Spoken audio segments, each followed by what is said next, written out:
y voy a transmitir por Facebook.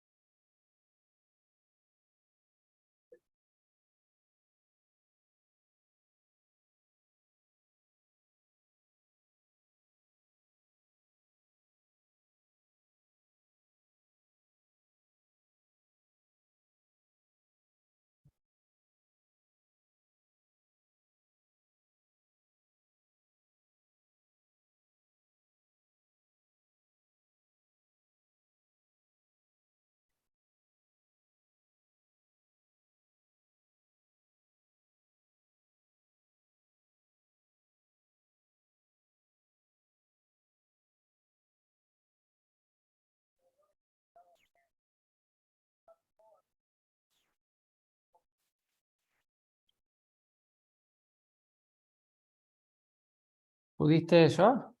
Ahí estoy.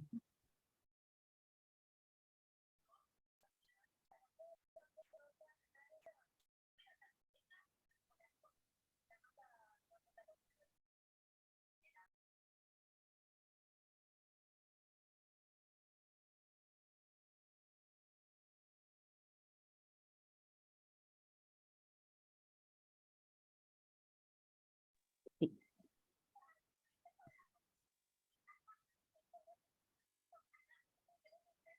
Bueno, genial. Creo que ya estamos, ¿no? estamos. Bueno, si querés, en nombre de Emma, da la bienvenida oficial a la reunión y yo después agarro un poco la batuta para seguir. Bien. Bueno, buenas tardes a todos. Estamos en esta reunión con el equipo del CUEM, contentos de estar este día, ya previo al Día Mundial, ya nos estamos acercando al 30 de mayo, y pensamos con el equipo que era interesante hablar de este tema. Bueno, todo lo que necesitas saber cuando llega el diagnóstico, y creo que hay un equipo maravilloso acá que nos va a desasnar y ayudar a responder muchas de las preguntas que surgen en este momento tan particular. Les propongo a todos que vayan anotando las preguntas en el chat, así podemos responderlas al final, ¿no? Como para que sea más ordenado y podamos responderlas a todas. Así que bueno, muchas gracias a todo el equipo de CUEM. Siempre es lindo armar actividades con ustedes, así que arranquemos. Gracias. Bueno, genial. Joa, muchas gracias por la invitación. Para nosotros siempre también es un placer poder estar con ustedes. Y de nuevo recordarles a todos aquellos que están del otro lado, por favor que pongan en silencio el micrófono, que apaguen la cámara, así tienen la misma posibilidad la gente que está del otro lado en Facebook como la gente que está conectada aquí. Por favor, te pido, Joa, también que me ayudes con el tema de las preguntas, tanto de la gente que está conectada de Facebook como que las que están conectadas acá por Zoom. Y bueno, y la idea es estar con parte del equipo de CUEM y contarles un poco todo lo que necesita saber el paciente desde que llega el diagnóstico. Seguramente muchos de estos conceptos ustedes ya los tienen súper frescos, pero siempre se renueva el público y siempre hay nuevos pacientes, nuevos familiares, nuevos cuidadores y es importante tener algunos conceptos frescos. Quiero agradecer y saludar a todas mis compañeras del hospital, del Centro Universitario de Esclerosis Múltiple del Hospital Ramos Mejía, a Berenice Silva, a Cecilia Pita, a Leila Cohen y a Bárbara Izaguirre, que van a ser quienes van a hablar. En realidad yo voy a preguntar un poquito y cualquiera de ellas va a tomar la palabra y vamos a comenzar un poco tratando de definir. Las primeras dos diapositivas vamos a tratar de definir la enfermedad para así después ir transitando el camino que transita un paciente desde que le hacen el diagnóstico. Esta parte la tomo yo para después ir preguntándole a las chicas un poquito cómo manejan ellas el diagnóstico, cómo se maneja a los pacientes, cómo se elige un tratamiento, etc. Solo para saber de qué estamos hablando, sabemos que la esclerosis múltiple es una de las tantas enfermedades autoinmunes, sabemos que el sistema inmunológico es uno de los sistemas más importantes del organismo y está compuesto por diferentes sustancias y células que tienen como principal función la de defendernos contra virus, contra bacterias, evitar que se formen, por ejemplo, células malignas en nuestro organismo. Este sistema inmunológico que tiene una función muy importante, que es la de defendernos, muchas veces se equivoca y no puede cumplir esa función. Cuando se equivoca este sistema inmunológico es que aparecen algunas enfermedades autoinmunes. Estas enfermedades autoinmunes están denominadas en realidad de acuerdo a donde va a ir a afectar este sistema inmunológico equivocado. Y es por eso que en este dibujo ustedes pueden ver que dependiendo del lugar donde este sistema inmunológico afecte, vamos a tener diferentes enfermedades. Si este sistema inmune afecta a el cerebro, el sistema nervioso, seguramente vamos a tener enfermedades del sistema nervioso autoinmunes, y una de las más importantes es la que nos reúne hoy, que es la esclerosis múltiple. Solo para tener en cuenta y para pasar ya a entender un poquito cómo manejamos a los pacientes con esclerosis múltiple, entonces, para definir esta enfermedad sabemos que es una enfermedad donde el sistema inmunológico se equivoca, o sea que es una enfermedad autoinmune, es una enfermedad inflamatoria porque una de las principales funciones del sistema inmune es de producir ciertos niveles de inflamación y va a afectar estas estructuras que yo les estoy mostrando acá en este diagrama, en este dibujo, que es principalmente la neurona, pero principalmente la capa aislante de la neurona, que es la mielina, y al afectar la mielina, que queda así, miren cómo queda la mielina después de una afección del sistema inmune, empiezan a aparecer los síntomas de los pacientes, porque esa mielina que conduce toda la electricidad de forma normal ya no la puede conducir porque se encuentra alterada. Es así como van a empezar a aparecer ciertas manifestaciones clínicas y es como muchas veces los pacientes van a ser los primeros que van a venir a contarnos a nosotros alguna manifestación o algún síntoma, y es así el neurólogo después cómo puede llegar a ser el diagnóstico final. Teniendo en cuenta entonces una pequeña definición, lo importante de esta presentación es esto, es el camino que va a transitar el paciente a lo largo del diagnóstico. Entonces, lo primero de este camino tiene que ver con definir el diagnóstico correctamente, con evitar el error diagnóstico, con definir el tipo de esclerosis múltiple, con poder hacer esto de un análisis del riesgo y cuál es la elección del tratamiento que va a tener el paciente, con el monitoreo del tratamiento y cuidar otros aspectos del paciente. Muchas veces nosotros nos olvidamos como neurólogos de cuidar otros aspectos importantes como la cognición y la calidad de vida. Entonces, todos estos puntos los vamos a ir tocando hoy con el equipo de QUEM del Centro Universitario de Esclerosis Múltiple del Hospital Ramos Mejía. Y para iniciar esto, vamos a tratar de poder discutir cómo definimos el diagnóstico. Entonces ahí sí quiero que algunos de mis compañeras se desmuteen y nos comenten cómo hacen para definir el diagnóstico, cómo se define el diagnóstico de esclerosis múltiple, teniendo en cuenta que no es fácil, no es sencillo, y seguramente hay siempre algunas complicaciones a la hora de definir el diagnóstico. No sé si la podemos enganchar a Leila o a Ceci, que las vi ahí conectadas. Ahí, Ley, ¿cómo te va, Ley? Hola, ¿qué tal? Buenas tardes a todos. Bueno, gracias por la invitación.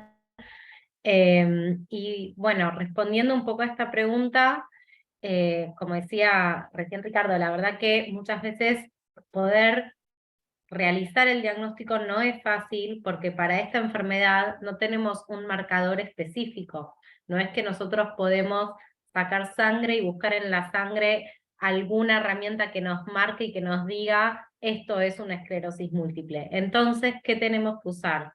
Fundamentalmente la clínica, o sea, qué viene a contarnos el paciente que le sucedió, qué síntomas tuvo, cuánto duraron esos síntomas, de qué forma se presentaron esos síntomas. Entonces, si para nosotros, digamos, todo ese relato es congruente con lo que puede suceder en esta enfermedad, entonces para poder terminar de confirmar el diagnóstico, reuniendo todos esos antecedentes clínicos y revisando al paciente, le vamos a pedir fundamentalmente una resonancia magnética, porque ese es el estudio complementario, o sea, lo que nos va a adicionar en la información clínica más importante de todos.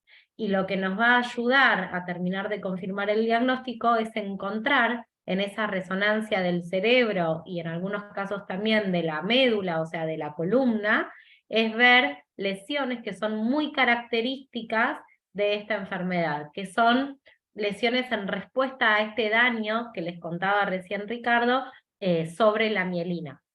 Son algunas lesiones, pueden ser similares en otras enfermedades, y otras lesiones son, digamos, bastante más características de la esclerosis múltiple.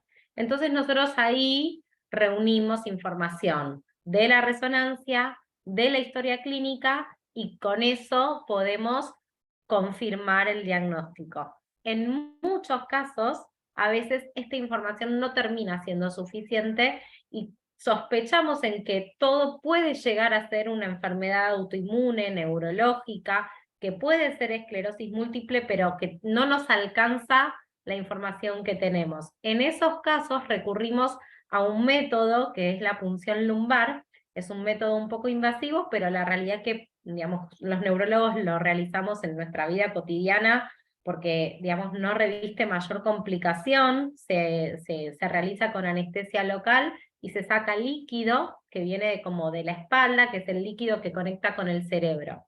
En ese líquido se busca la presencia de unas proteínas, que son las, capaz ustedes conocen como bandas oligoclonales, y la presencia de esas bandas, en algunos casos, nos terminan de confirmar el diagnóstico.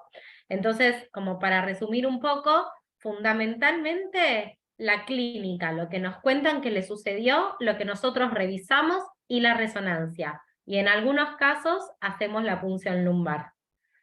Perfecto. ¿Y qué implicancias tiene el diagnóstico? Ceci, cuando vos das el diagnóstico a un paciente, bueno, seguramente es algo que vos muchas veces vas cambiando el discurso de acuerdo al paciente que tenés adelante, de acuerdo a la edad también de la persona. ¿Qué implicancias tiene dar el diagnóstico de esclerosis múltiple? Estamos hablándole a pacientes que por ahí están recientemente diagnosticados o a personas que se han diagnosticado hace 1 o 2 años y seguramente recuerdan este momento. Exacto, lo primero que nosotros tenemos que tener en cuenta es que estamos dando el diagnóstico de una enfermedad crónica, primero y principal, o sea que es algo que va a acompañar al paciente a lo largo de su vida, que también el momento del diagnóstico implica cierto duelo, ¿sí? de un estado de salud que el paciente tenía previamente y que a partir del diagnóstico va a cambiar, ¿sí? Entonces es fundamental tratar de, bueno, por supuesto, el paciente, y tratar de dar toda la información sin excedernos, obviamente, que muchas veces el proceso diagnóstico es, como lo digo recientemente, un proceso, no es algo que se dé en 5 minutos, en 10 minutos, o incluso por ahí en una consulta, no. Justamente es un proceso, se evalúan ciertas características de los pacientes, se evalúan los estudios complementarios, y una vez que arribamos a esa instancia es fundamental tratar de ser lo más claros posibles, primero y principal, hablando de que es una enfermedad crónica, y también tratar de dar toda la información de por ahí los aspectos más importantes cuando hablamos de una enfermedad crónica. Siempre lo que nosotros decimos es que tratar de aclarar ciertas cuestiones fundamentales, como por ejemplo que no estamos hablando de una enfermedad terminal o mortal, que muchas veces de hecho hay mucha confusión entre la esclerosis múltiple, la esclerosis lateral amiotrófica. Entonces tratar de dar mensajes claros, también entender que va a ser un proceso, que por ahí no es algo que el paciente va a poder procesar en una sola consulta, sino que muchas veces a lo largo de las consultas se va trabajando en esto, que es justamente un duelo que el paciente tiene de lo que era su estado de salud previo. Es importante brindar no solo la información, sino también el apoyo emocional, remarcar la importancia del apoyo no solo en los profesionales, sino también en el entorno del paciente y la importancia de que pueda transitar esto acompañado y hacernos el tiempo cuando se trata de esto. Siempre estamos, la mayoría de los médicos corriendo con el tiempo justo, entre paciente y paciente, y tenemos que tener en cuenta que un diagnóstico de estas características no lo podemos dar en 5 minutos. No, sino totalmente. que... Sí.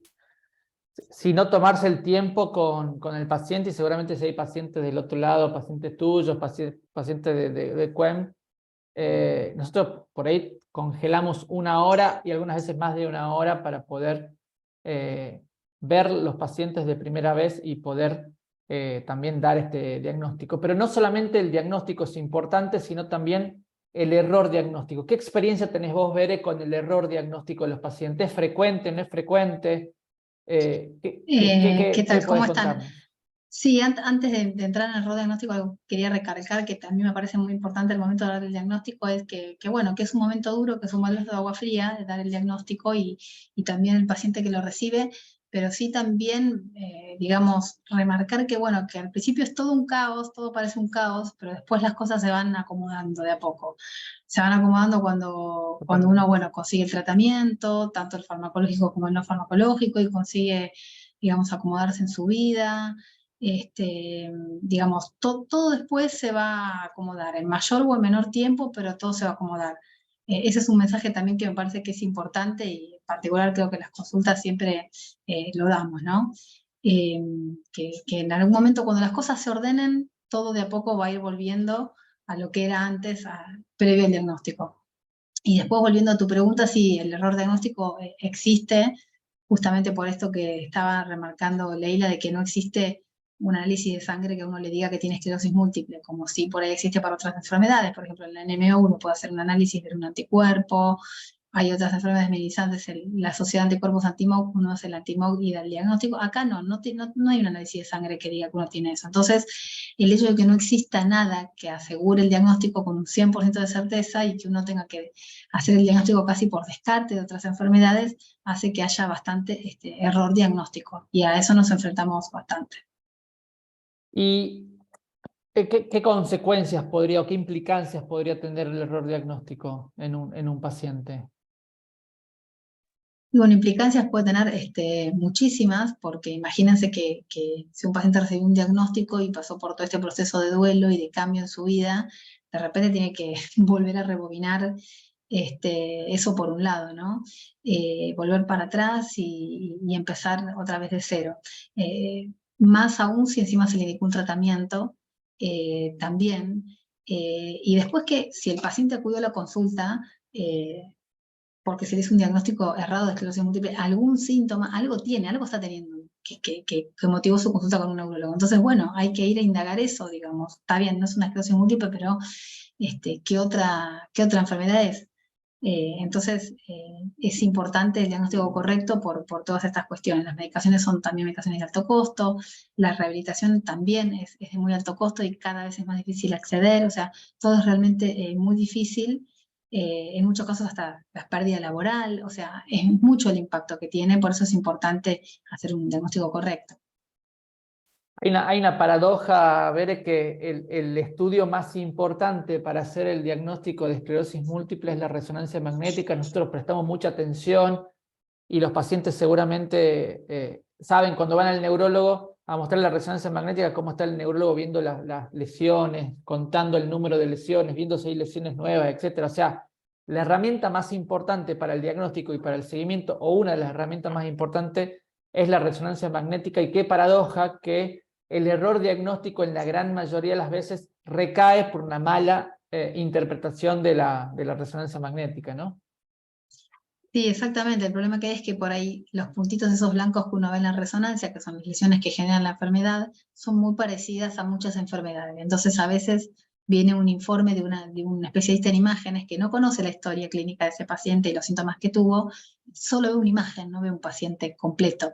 Y entonces por ahí puede equivocarse en esto, ¿no? Y tomo acá esto que dice Flavia también, que el rol de las asociaciones al momento de atajar ese baldazo de agua que puso ahí en el chat.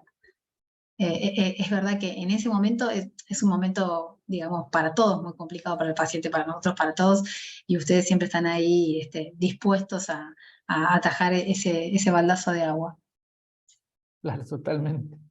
Bueno, hagamos de cuenta que entonces tenemos un diagnóstico correcto, que el diagnóstico de esclerosis múltiple se hizo correcto, que se pudo excluir otro diagnóstico, que no hemos equivocado en el diagnóstico. Ahora viene otra parte.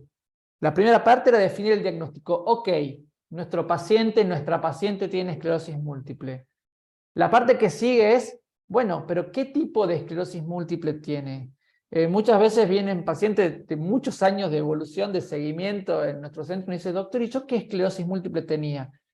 Esto es un error del médico, no compartir esta información, y me hago cargo y nos hacemos cargo muchas veces, que puede ser por, no sé, por desconocimiento, por que no nos hemos dado cuenta, etcétera, pero es importante definir el tipo de esclerosis múltiple. Leila, ¿cómo se clasifica o cómo definimos o qué cosas tenemos que tener en cuenta para definir la esclerosis múltiple? Bueno, digamos, la clasificación más clásica de la esclerosis múltiple es, como ven en este cuadro que está en la imagen, ¿no? O sea, la forma más frecuente de la esclerosis múltiple es lo que se conoce como recaídas y remisiones. ¿Qué significa esto? Significa que el paciente experimenta síntomas en forma de brotes, en los cuales esos síntomas se instalan en unos pocos días. Puede, digamos, si uno no los trata, dura 1, 2, 3 meses, y después suelen, digamos, mejorar. A veces, si uno no trata ese brote, la mejoría puede ser completa, pero en otros casos puede quedar alguna secuela que le deje algún tipo de dificultad física.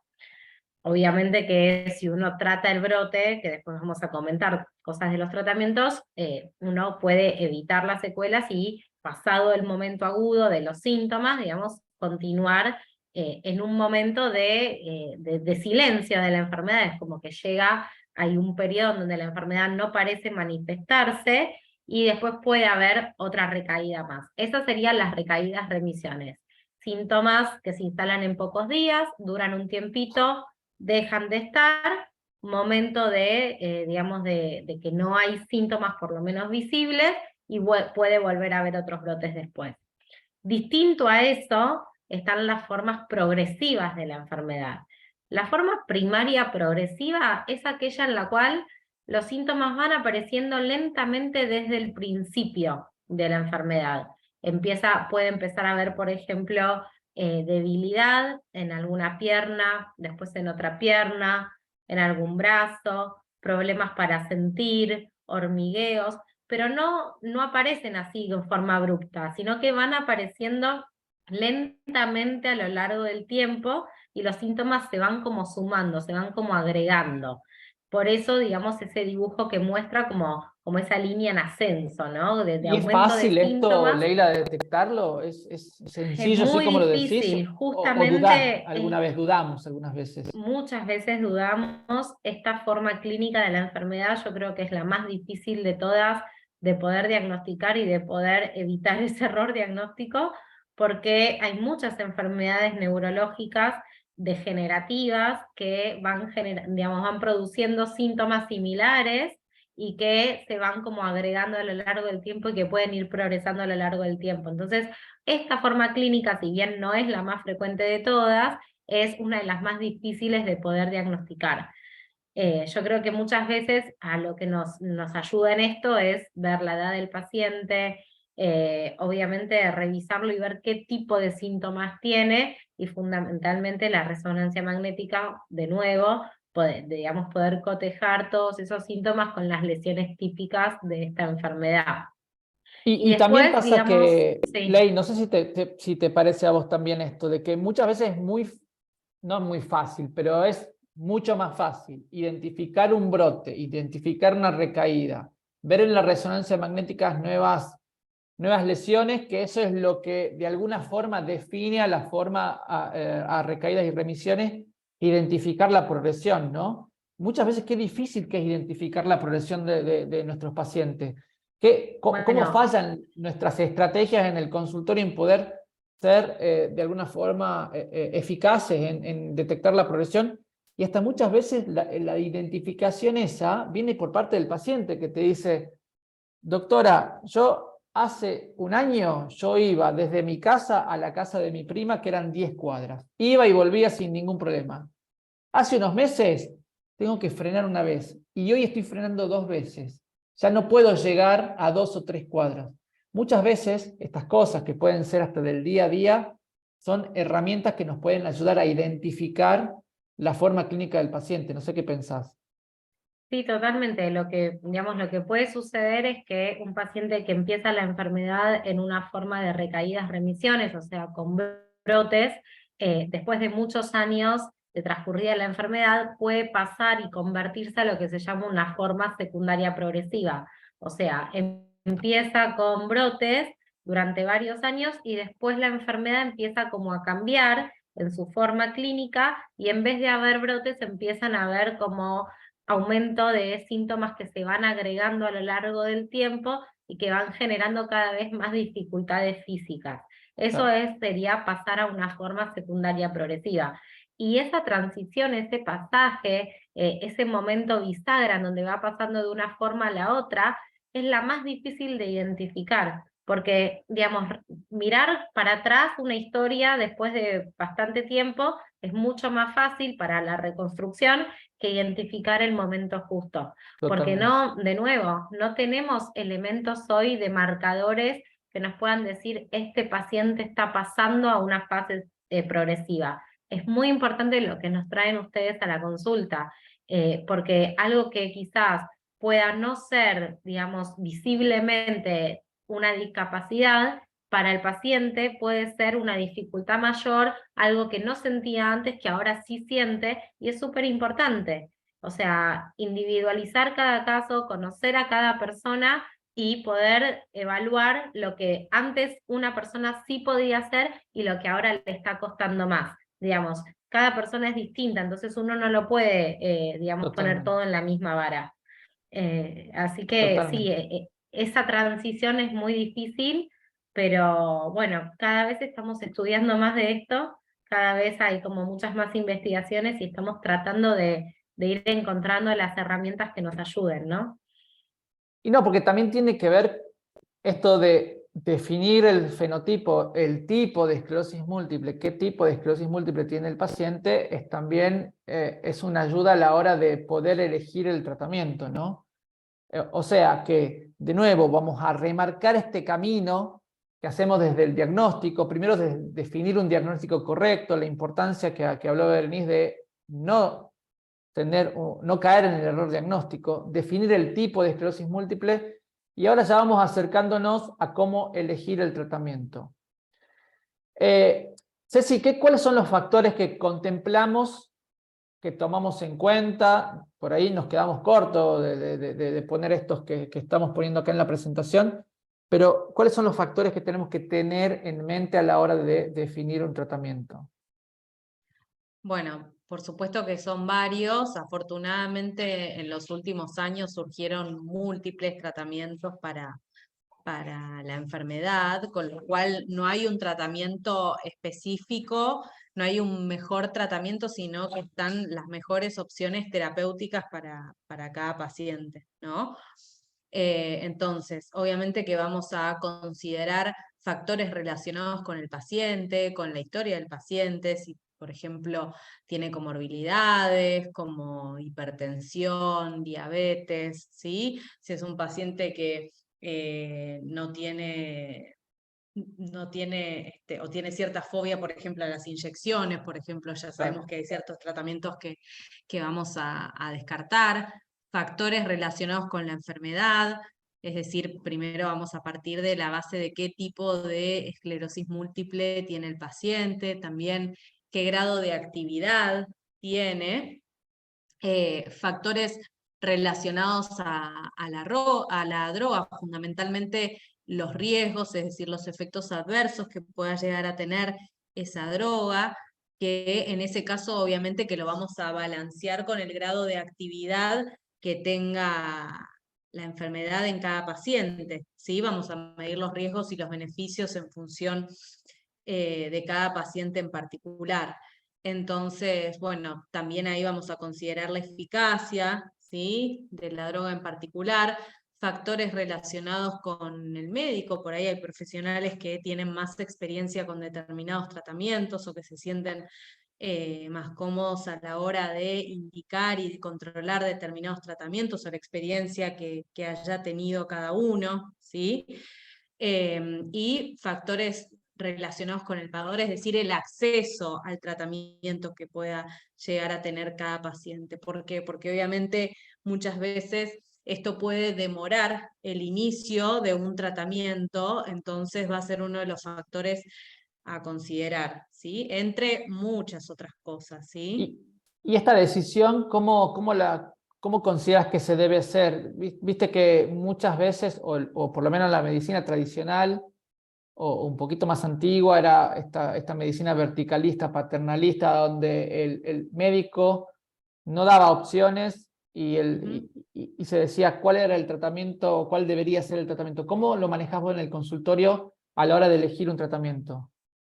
Y hoy en día la realidad es que el modelo que usamos para el tratamiento es el de las decisiones compartidas, es decir, que tratamos desde nuestro saber, bueno, considerar cuáles podrían llegar a ser las mejores opciones, presentarle ese escenario al paciente y decidir en conjunto cuál puede llegar a ser la mejor opción para cada paciente, insisto, porque hoy en día el escenario es completamente distinto de lo que era hace 20 años, que contábamos con muy pocas opciones terapéuticas. Claro, eso es así. El modelo de las decisiones compartidas, hay muchísimo escrito. De hecho, hay artículos argentinos donde hablan y avalan el modelo de las decisiones compartidas.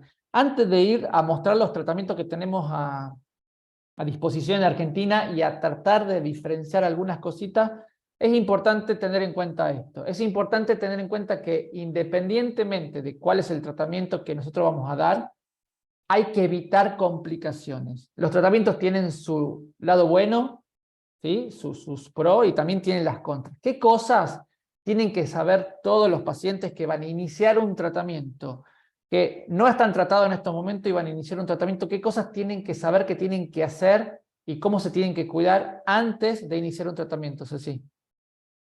Bueno, hay una serie, nosotros obviamente que cada tratamiento tiene su esquema de monitoreo previo al inicio, su esquema de controles, pero en general lo que nosotros hacemos son ciertos, bueno, análisis de sangre como para descartar, como van a ser tratamientos que van a bajar de alguna manera las defensas, es decir, van a tener cierto grado de inmunomodulación o inmunosupresión, obviamente que tenemos que evitar generar un mal mayor con el tratamiento, y por eso es que pedimos una serie de análisis donde vamos a ver cómo tiene el paciente los glóbulos blancos, cómo está funcionando el riñón del paciente, el hígado. Vamos a pedir ciertas serologías virales para descartar que el paciente pueda llegar a tener distintas infecciones como hepatitis, que haya tenido varicela previamente, como para evitar complicaciones a futuro. Y además de todas estas determinaciones, vamos a descartar también otras infecciones latentes, como es el caso de la tuberculosis, por el medio en el que vivimos. Por eso es que pedimos un análisis que se llama PPD, que es para descartar una tuberculosis latente y que con el tratamiento se pueda llegar a reactivar. Y también lo que es importante es controlar lo que es el esquema de vacunación, ¿sí? Que esté al día el paciente, por dos motivos. Uno, porque nosotros, como dijimos, vamos a modificar de alguna manera las defensas, entonces hay que reducir el riesgo de complicaciones, que el paciente pueda hacer un cuadro severo de gripe, de neumonía, por eso es que generalmente les indicamos estas vacunas. Y además, como van a ser medicamentos que vayan a modificar la respuesta inmune, lo ideal es que antes de empezar el tratamiento, el paciente ya esté con su esquema de vacunación completo para asegurarnos que tenga una buena respuesta a las vacunas. Totalmente. Es importante también tener en cuenta el tiempo de vacunación y esto es importante a la hora de poder tener todo listo para poder iniciar un tratamiento. Hay que ser cautos, no apresurarse y tener toda la vacunación completa para no entrar también en el error de iniciar un tratamiento y después haberse olvidado de alguna vacuna, con lo cual podría ser un riesgo.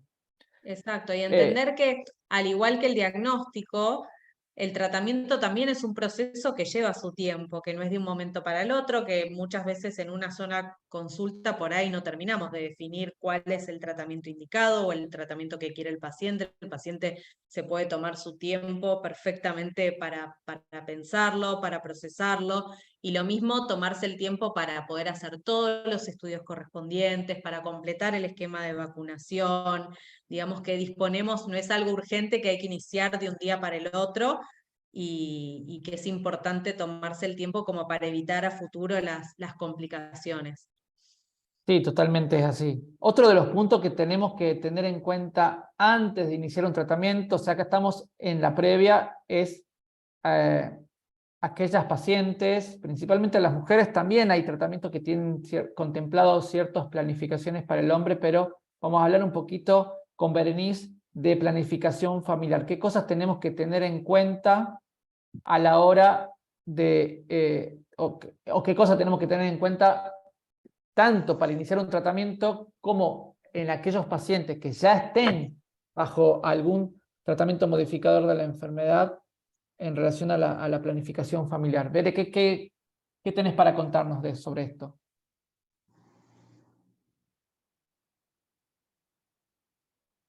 Me parece que, no sé si seguí vos hasta que Bere pueda conectar de vuelta. Estamos con algunos problemitas técnicos seguramente. Exacto. Bueno, lo primero que tenemos que tener en cuenta es tratar de desmitificar determinadas cuestiones, que es que una paciente con esclerosis múltiple puede tranquilamente, si así lo desea, tener hijos. Simplemente que en estos casos, como en la mayoría de los casos en realidad, pero puntualmente en este caso lo que se recomienda es la planificación familiar, ¿sí? Elegir el momento indicado respecto a la actividad de la enfermedad, ¿sí? Que tenga cierto grado de control de la enfermedad para elegir el mejor momento también para este proyecto. Y por otro lado, que vamos a tener que ser cuidadosos respecto a los tratamientos, porque la enorme mayoría de los tratamientos no se pueden utilizar durante el embarazo, excepto algunas excepciones. Entonces, es importante, bueno, ser rigurosos en cuanto a la planificación familiar, a asegurarnos de que se usen los métodos anticonceptivos correspondientes cuando se está bajo el tratamiento y cuando se decide que, bueno, que esa paciente quiere ser madre, bueno, decidir los tiempos en los cuales va a poder concretar ese deseo, teniendo en cuenta qué tipo de medicación tiene. Hay que tener en cuenta que hay medicamentos los cuales la paciente puede suspender y al otro día inmediatamente estar buscando un embarazo, y hay otros tratamientos que requieren lo que se llama un periodo de washout, que es como un periodo de limpieza de la droga en el organismo, ¿sí? Para asegurarnos que se pueda lograr sin complicaciones. Sí. Entonces, esto se tiene que, además de ginecólogo, etcétera, hacerlo junto con el neurólogo para determinar cuáles van a ser los tiempos y qué cuidados va a tener que tener respecto a cada tratamiento en particular. Sí, como 2 o 3 aspectos que tenemos que tener en cuenta, si bien obviamente que estos son conceptos generales que después hay que ir caso por caso, es que en general cuando hay un reciente diagnóstico, lo primero que se trata es de estabilizar la enfermedad y no ir directamente, obviamente, en caso de que obviamente que la paciente tenga deseos de maternidad, no iniciar en esos momentos la búsqueda de embarazo hasta que la enfermedad esté estable, ¿no? En ese caso, obviamente, lo que decía Cecilia, elegir un tratamiento que sepamos que después lo vamos a poder suspender o un tratamiento que va a poder continuar parte del embarazo. Y en aquellos pacientes que ya vienen en tratamiento, también es importante elegir el momento. Lo que se establece por normas, viene de diferentes estudios de investigación y también tiene que ver con algunas recomendaciones de expertos, es que la enfermedad tiene que estar completamente controlada, entre 12 y 24 meses, 1 año y 2 años, una enfermedad controlada. ¿Qué significa controlada? Controlada significa que la paciente no haya tenido nuevos brotes, que el nivel de discapacidad, esto que hacemos los neurólogos, que lo contábamos al inicio de la charla, que esté estable, que no hayamos nosotros advertido que la enfermedad está avanzando o la discapacidad está progresando, y obviamente que las resonancias magnéticas no muestren actividad durante la resonancia. En ese caso, uno podría entonces tomar ciertas estrategias, y la estrategia va a depender del tratamiento. Acá, como pueden ver entonces, en esta línea de tiempo, muchos de los que están conectados ahora en el Zoom y de los que están conectados por Facebook o mirando esto por Facebook, han vivido la era donde no había muchos tratamientos, donde solamente estaban las drogas que se inyectaban, los interferones o el acetato de glutiramer, y los pacientes que hoy se diagnostican recientemente, cuando nosotros hablamos de inicio de tratamiento, tienen una gran cantidad de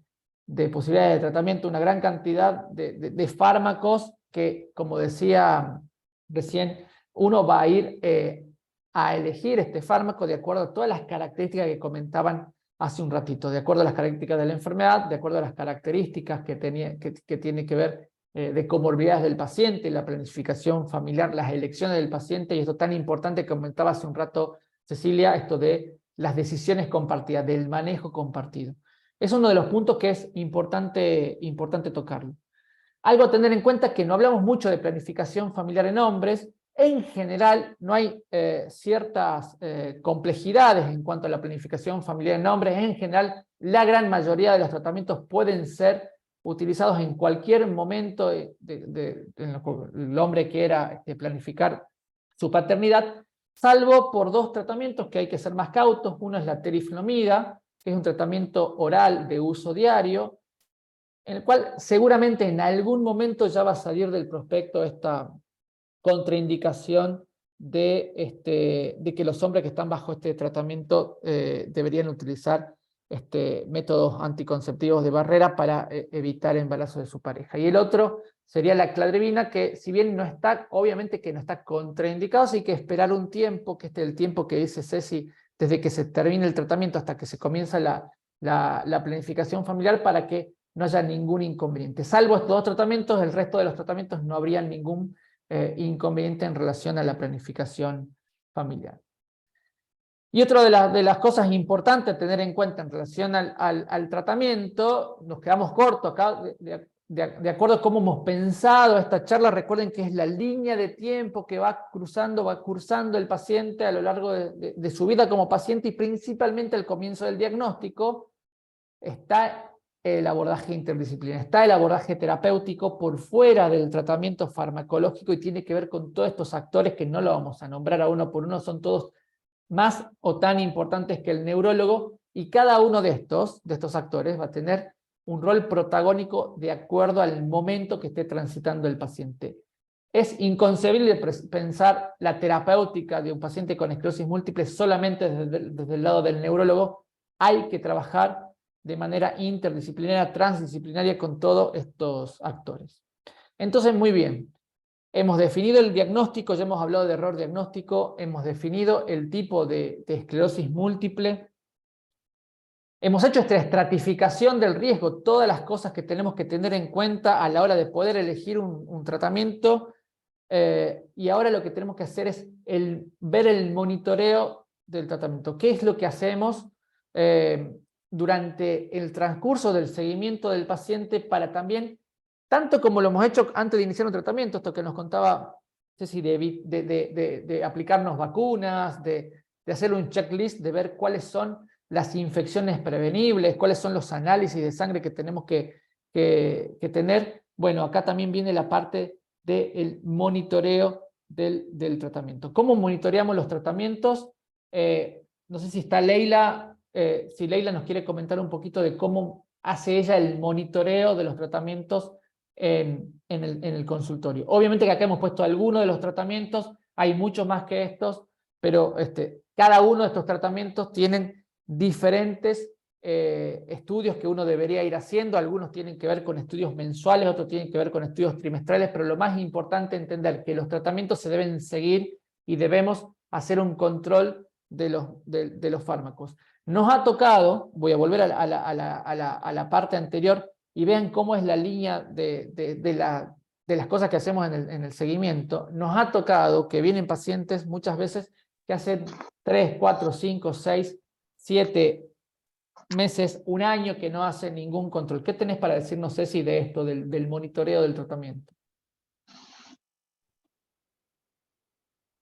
Bueno, a ver, en cuanto al monitoreo, es muy importante, por un lado, ver el tema si el tratamiento que estamos dando es eficaz, o sea, si estamos logrando nuestros objetivos al momento de tratar un paciente. Y cuando hablamos de los objetivos, nos referimos justamente a que la enfermedad esté, digamos, silenciosa, no esté activa.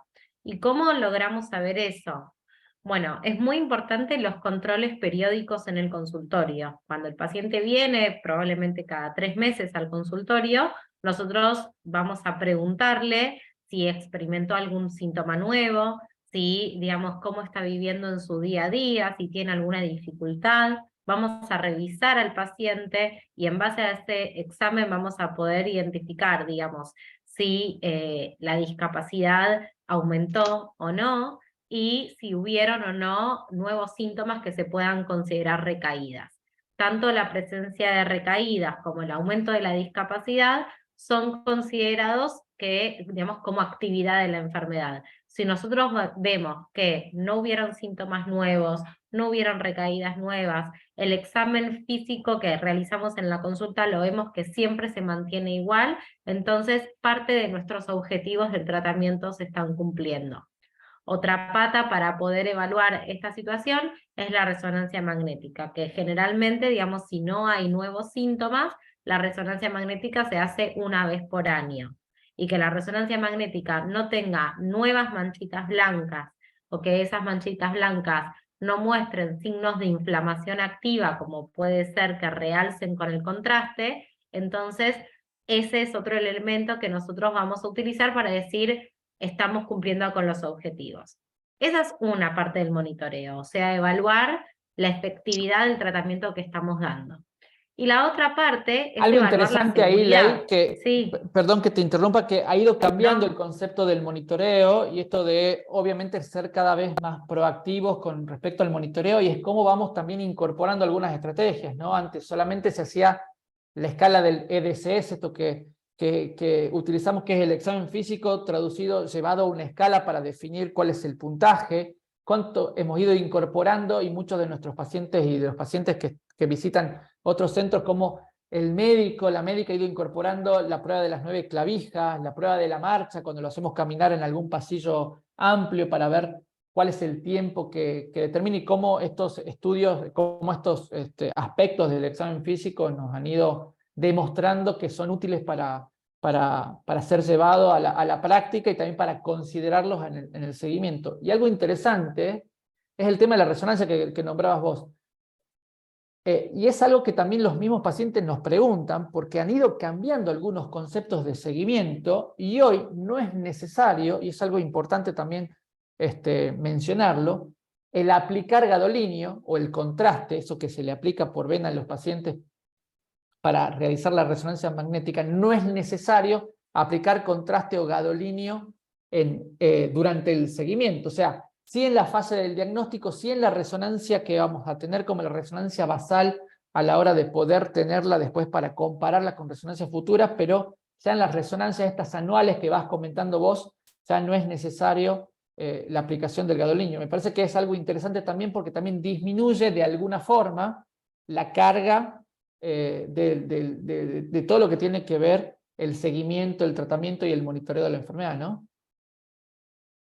Sí, seguro. O sea, la realidad es que, digamos, para el paciente ya tener que hacer todos los controles, todos los estudios, digamos, eso es lo que nosotros le llamamos la carga que el tratamiento lleva.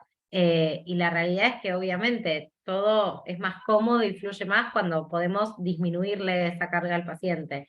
Pero al mismo tiempo nos ponemos más rigurosos y más estrictos en poder identificar algún tipo de actividad de la enfermedad, entonces vamos ampliando quizás las herramientas que usamos, pero todo dentro de tiempos establecidos que no, digamos, no generen una sobreexigencia para el paciente y que sea más bien parte de los controles probablemente anuales que el paciente se tenga que hacer y no, digamos, como algo de todos los meses o de todas las semanas o de algo que como que sea tedioso, ¿no? Pero sí, digamos, dentro de el monitoreo, más allá de poder evaluar si nuestros objetivos del tratamiento se están cumpliendo, es muy importante proteger al paciente de los efectos adversos posibles que puedan haber con el tratamiento que estamos usando. Entonces, para poder, digamos, monitorear eso y controlarlo bien de cerca, hacemos distintos estudios dependiendo del tratamiento que estamos usando. Lo más común y lo más, digamos, como denominador común de muchísimos de los tratamientos es un análisis de sangre. O sea, la frecuencia con la que uno necesita hacer un análisis de sangre y la cantidad de cositas que uno va a pedir en ese análisis va a depender de qué tratamiento estamos usando, pero casi todos los tratamientos que usamos van a requerir probablemente un monitoreo con análisis de sangre. Y otros tratamientos, digamos, dependiendo de cuál hablemos, van a necesitar otro tipo de controles, ¿sí? En realidad, digamos, uno diría que, digamos, como lo que se conocía antes, es que los tratamientos más efectivos y más agresivos eran los que más posibles efectos adversos tenían. Hoy eso ya se está como desmitificando un poco y podemos decir que contamos con tratamientos muy efectivos, con una alta seguridad y que muchos de ellos no tienen tanta carga en ese monitoreo. O sea, siempre va a depender de cuál estemos eligiendo, ¿sí? Y obviamente siempre está, digamos, por ejemplo, en la era de los inyectables, siempre estaba poder monitorear efectos adversos relacionados a la inyección misma, reacciones locales, reacciones que puedan aparecer de síntomas en el cuerpo relacionados a la inyección. Entonces, dependiendo de qué tratamiento estamos hablando, nosotros vamos a poner el ojo en ciertos controles para evitar la aparición de esos efectos adversos. Y otra cosa que es muy importante tener en cuenta es que varios de esos efectos adversos que puedan llegar a aparecer se tratan. Entonces, eso también es información que es importante, porque uno puede llegar a tener a veces miedo de usar alguna medicación por los riesgos que eso puede implicar, pero hay que saber que si uno justamente monitorea, es para que si encuentra algo en algún momento, poder tratarlo y poder revertirlo. Entonces, bueno, de eso se trata en nuestro manejo del día a día en el seguimiento. Excelente, Ley. Hay algo que es importante, que es esto de la aversión al riesgo, cuanto menos nosotros queremos correr un riesgo, pero esto es interesante. El último punto que has tocado es sumamente interesante. Hay muchos tratamientos, muchas estrategias terapéuticas, y aún los tratamientos más eficaces se pueden manejar muy bien desde el consultorio. Y algo también para tener en cuenta, todo esto que hablaba Leila del monitoreo, de revisar al paciente, de identificar si hay una recaída, si hay progresión de la discapacidad, si hay nuevas manchitas o nuevas lesiones en la resonancia magnética, tiene que ver también para poder evaluar si el tratamiento está cumpliendo la función que queremos que cumpla o si hay una respuesta subóptima, por debajo de lo que nosotros estamos esperando. Porque en ese caso, si nosotros advertimos que hay una respuesta subóptima, una de las consecuencias que puede estar sucediendo es que el tratamiento no esté cumpliendo la función que debería cumplir. En ese caso, una de las definiciones que se puede utilizar en ese momento es la falla terapéutica, y también hay estrategias para actuar sobre la falla terapéutica, y es muy importante que nosotros como neurólogos no nos quedemos así cruzados de pie y mano sin hacer nada ante la falla terapéutica, sino tenemos que tener un manejo proactivo. Entonces, todos estos puntos que vamos tocando hasta ahora tienen que ver con el seguimiento. Pero muchas veces nos olvidamos de aspectos que son muy importantes, que tienen que ver con otras cosas que no manejamos habitualmente, que no estamos tan capacitados por ahí los neurólogos de manejarlo, y por ahí sí recurrimos, de vuelta volvemos a la diapositiva anterior de la importancia del equipo interdisciplinario, por ejemplo, a nuestro equipo de neuropsicología, para poder hablar de cognición y calidad de vida. Y aquí quiero invitar a Bárbara Izaguirre un poco para que nos cuente por qué es importante y qué aspectos tenemos que tener en cuenta y qué datos tenemos que tener en cuenta en relación a la cognición en los pacientes con esclerosis múltiple. Bueno, buenas tardes a todas las personas que están acá conectadas, que somos un montón. Espero que les esté siendo de interés este encuentro, la verdad es que la información es muy importante. Con respecto a lo cognitivo o a las funciones cognitivas, dentro de los múltiples síntomas que puede haber en la enfermedad, como comentaron mis compañeras, uno de esos síntomas son las alteraciones cognitivas. Es decir, las alteraciones en lo que es la memoria, la atención y concentración, el lenguaje, la velocidad de procesamiento de la información. Hay múltiples funciones cognitivas que pueden estar alteradas en los pacientes con esclerosis múltiple. Lo que nosotros encontramos en los datos de las investigaciones es que más del 40% de las personas con esclerosis múltiple pueden tener estas dificultades. Otras personas puede ser que no tengan estas dificultades, pero sí lo que se encontró es que incluso desde formas previas de la enfermedad, como síndromes que no llegan a ser esclerosis múltiple, ya existen alteraciones cognitivas y que en las formas progresivas de la enfermedad estas alteraciones son más frecuentes que en las formas de recaída y remisión. Con respecto a cuáles son estas alteraciones que nosotros vemos en los pacientes, como pueden ver en la próxima diapositiva, las funciones principalmente alteradas son la atención y concentración.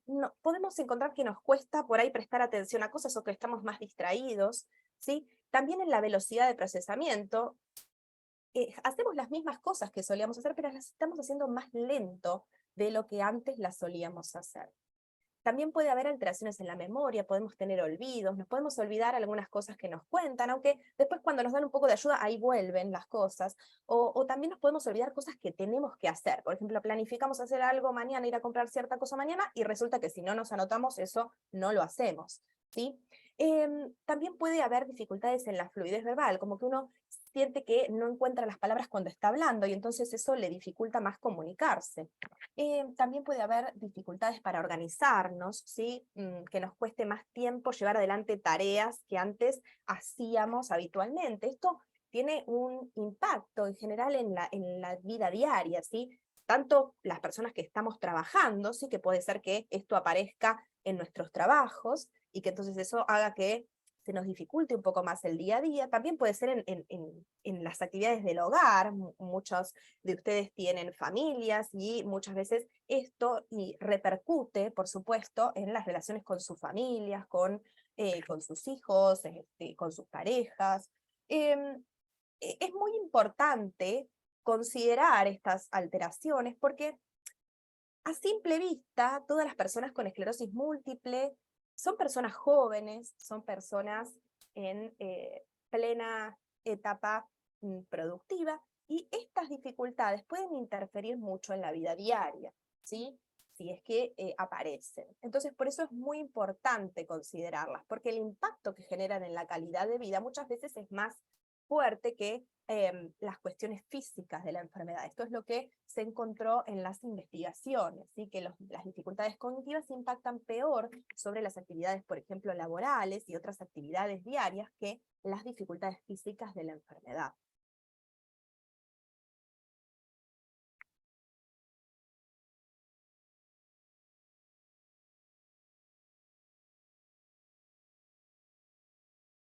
Perdón, quería desmutearme y no alcanzaba a hacerlo. Bueno, gracias Barbie. Ahí dejo de compartir pantalla porque creo que hemos llegado al final, hemos pasado un poquito. La idea era estar 45 o 50 minutos hablando y después tener 15 minutitos para preguntas. Solo preguntarte a vos, Bárbara, que ustedes estudian mucho la calidad de vida. Es algo que por ahí nos faltó tocar un poco, calidad de vida en esclerosis múltiple. por qué es importante estudiarla y qué aspectos podrían hoy estar afectando la calidad de vida de los pacientes. Bueno, como dije recién, las alteraciones cognitivas impactan fuertemente en la calidad de vida de las personas. La calidad de vida tiene que ver con la percepción que uno tiene sobre la salud, sobre justamente su vida. La fatiga es una sintomatología muy frecuente en los pacientes. Más del 80% de las personas con esclerosis múltiple tienen fatiga, que es ese cansancio extremo, que se siente como una pesadez. Es muy frecuente e impacta negativamente sobre la calidad de vida también. Y por supuesto que todo lo que tiene que ver con lo que comentaron mis compañeras recién sobre la carga del tratamiento, los síntomas también típicos y habituales de la enfermedad generan este impacto. También el impacto emocional que puede generar el tener un diagnóstico que es de una enfermedad crónica, que como decía Ceci hace un rato, es un diagnóstico de una enfermedad que vamos a llevar de por vida. Que es una enfermedad, como comentaban también hace un rato, que tiene muchos síntomas distintos, que es un poco incierta. Todas esas características de la enfermedad hacen que esto pueda generar también un impacto emocional. Por eso que algunas personas pueden estar deprimidas, pueden estar ansiosas, y eso también impacta negativamente en la calidad de vida.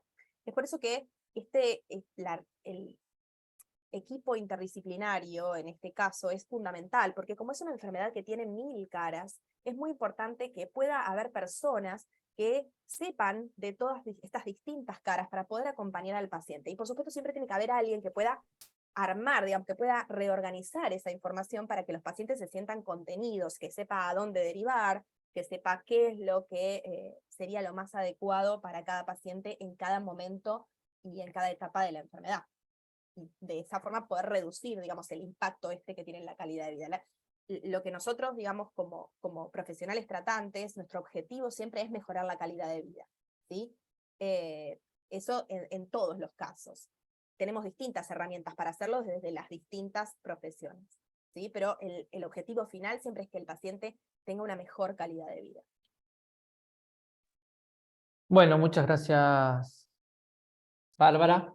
Tenemos espacio para unas o dos preguntas o tres preguntas. Estamos un poquito corridos de tiempo. Quiero que Joana, si está, que prenda su cámara, encienda su micrófono y pueda ella ser la voz de todos ustedes, tratar de identificar algo que no hayamos dicho y que desde las preguntas del público por ahí merezcan una aclaración o que el tema se toque. Obviamente que siempre es difícil en estas reuniones de pacientes poder contestar preguntas personales, siempre nos disculpamos ante eso porque para contestar una pregunta personal obviamente que esto tiene que ser en el ámbito de un consultorio, y todas las preguntas personales me parece que siempre es más correcto llevárselo a su médica, a su médico, para que pueda charlar de la manera mejor y con con la información. No sé si, Joa, vos tenés alguna pregunta o algo que quieras comentarnos. Acá hay una que es ¿de qué depende que vuelvan los brotes? ¿Hay algún factor que incremente la posibilidad de tener un brote? Bueno, una pregunta excelente, porque tampoco lo sabemos, y si supiésemos eso, seguramente trataríamos de evitarlo. Lo que sí sabemos que las chances o las posibilidades de una recaída o de un brote aumentan cuando tenemos un tratamiento que no es el correcto, o sea, cuando la terapéutica no está bien elegida. Obviamente en aquellos pacientes que no tienen tratamiento aumenta el riesgo de brote. Hay ciertas situaciones que pueden aumentar el riesgo de brote, como puede ser el puerperio. O sea, después del parto hay un cierto incremento relativo del brote en relación a cómo era la enfermedad previo. Y hay ciertas circunstancias que pueden aumentar algún contexto inflamatorio, puede aumentar algún riesgo, o puede no estar frente a un brote, sino lo que llamamos también pseudobrote o empeoramiento de la discapacidad, como puede ser, por ejemplo, una infección. Hubo casos anecdóticos de algunas vacunas que podían aumentar los brotes, como puede ser la vacuna de la fiebre amarilla, pero en realidad no hay no está identificado, o sea, cuáles son las características que harían que aumente específicamente el brote. Sí, cuando está desprotegida la enfermedad, cuando no estamos protegiéndola bien y ciertas circunstancias puntuales. Puntual, como le estaba comentando, el puerperio, algunas vacunas, como puede haber identificado algunos casos con fiebre amarilla, y no mucho más.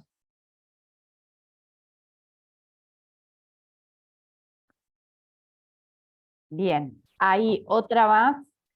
Hay una que tiene que ver con los efectos adversos, que dice de los medicamentos. Eso va a depender de cada medicamento, tal como se mencionó, va a depender de la droga y también del organismo que recibe la droga, ¿no? Estoy bien. Sí, lo importante acá, más allá de qué depende y de qué no, es hacer como vamos a combinar, vamos a mezclar algunas de las ponencias que nos comentaba Ceci, nos comentaba Leila, nos comentaba Barbie, con lo último de calidad de vida. Hay que manejar los efectos adversos. O sea, el paciente no puede estar aguantándose, tolerándose el efecto adverso. La medicación no puede ser una carga para el paciente. O sea, ya la enfermedad es una carga, ya el diagnóstico es una carga. Algunos síntomas son una carga, no lo tiene que ser el tratamiento. No lo tiene que ser el tratamiento. Entonces, cuando el tratamiento se convierte en esto, en carga para el paciente, cuando no se pueden manejar los efectos adversos, cuando los efectos adversos son muy importantes, bueno, ahí sí el neurólogo o la neuróloga se deberá sentar y analizar si este escenario sería un escenario que estaría pidiendo un cambio de terapéutica para ese paciente específico. Todos los mecanismos, todos los tratamientos tienen efecto adverso, pero tienen que ser manejados. Cuando no se puede manejar un efecto adverso, me parece que hay que ver caso por caso, pero ahí sí sería uno de los escenarios en los cuales uno podría pensar otro tratamiento.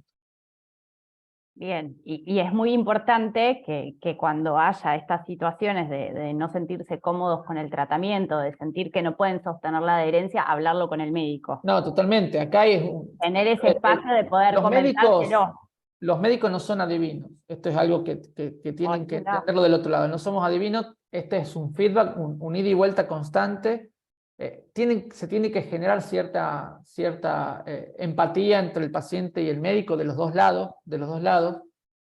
Y esto también genera que se vayan abriendo temas que no se tocan habitualmente. Obviamente que en esta charla hubiéramos también elegido y preferido meter temas como puede ser sexualidad, como puede ser trastornos esfinterianos, como puede ser lo que maneja Leila, que son las manifestaciones oftalmológicas o neurooftalmológicas. No podemos condensar todo, hemos elegido un poco la línea del paciente desde el diagnóstico, pero esta relación que se entabla entre el médico y el paciente hacen que no nos comamos nosotros como médicos un síntoma asociado al tratamiento, por ejemplo, un efecto adverso. Bien. Ahí hay una pregunta más que me parece que está bueno aclararlo. ¿Por qué no es necesario el contraste en la resonancia de control? ¿No es lo que evidencia si las lesiones están activas? Una buena pregunta y muchas veces esto mismo preguntan los neurólogos cuando uno da cuando menciona esto en alguna charla.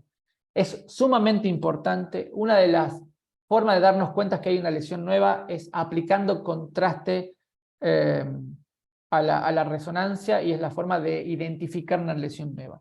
Lo que se ha visto en diferentes estudios, y esto tiene que ver ya con cuestiones de estudios de investigación que se hacen en el mundo juntando casos y casos y casos, que las chances de identificar por azar significa en un momento X, sin que haya presencia de un brote clínico, o sea, en un momento de control, en un paciente que está asintomático, en un paciente que viene en un control, las chances de identificar una lesión que tome el contraste ese es muy baja. Y además, para eso tenemos otras manifestaciones en la resonancia magnética que nos podrían también estar hablando de lesiones nuevas, que es la aparición de nuevas lesiones, de nuevas manchitas en la resonancia magnética.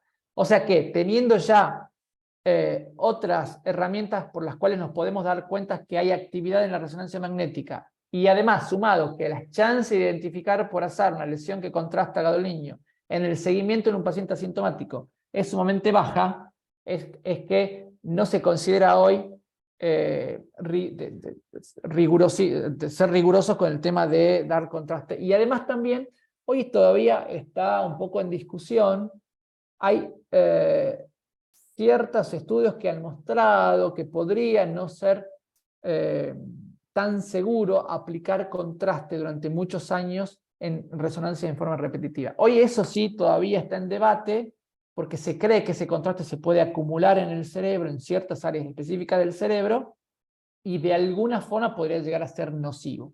Entonces por eso es que no en todas las resonancias de seguimiento hoy se está aplicando el contraste. Pero me parece una interesante pregunta, porque es una pregunta que se hacen muchos pacientes nos hacen cuando dejamos de prescribirle el contraste. Pero tampoco no hay que alarmarse si se le aplicó contraste durante muchos años, porque hoy no está para nada claro el rol nocivo del contraste. No sé si alguna de las chicas tiene también alguna opinión, pueden tomar también la palabra. No, yo creo que o sea, que es importante aclarar esto que vos decís de en el seguimiento de un paciente sin síntomas. O sea, diferente quizás es el escenario cuando el paciente viene con un síntoma nuevo, con algo que le está pasando, en donde ahí quizás poder encontrar, digamos, actividad mediante una resonancia con contraste ya tiene otro sentido, tiene otro valor. Quizás las chances de encontrar un realce de alguna de las lesiones en un paciente que no tiene ningún síntoma es baja, y por eso en lo que sería probable riesgo, beneficio, digamos, preferimos decir, bueno, si aparece una nueva lesión nos alarmamos, pero no esperamos encontrar que alguna lesión capte ese contraste en un paciente que no tiene ningún tipo de Claro. síntoma. Eso Claro. es lo que... Totalmente. Bueno, ya creo que no hay más preguntas. Hay una que tiene que ver con la diferencia entre ELA y esclerosis múltiple. Eso lo pueden encontrar en la página de EMA.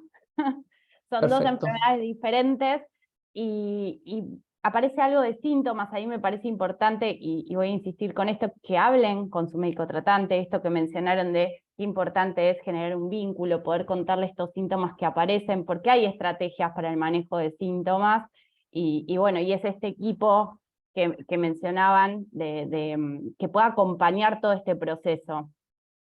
Me parece que eso es clave, y bueno, me parece que estuvo muy buena, chicos, que pasamos por este momento, que sí, que es este baldazo, que es la llegada del diagnóstico, que también cuentan, como dijo Flavia ahí, con los equipos de las asociaciones de pacientes, que estamos ahí, que acompañamos y que armamos equipo con los neurólogos, con los neuropsicólogos, con los kinesiólogos, con todos. Tenemos que armar un equipo, una red entre todos, sumar a la familia y tratar de hacer este proceso lo más llevadero posible, ¿no?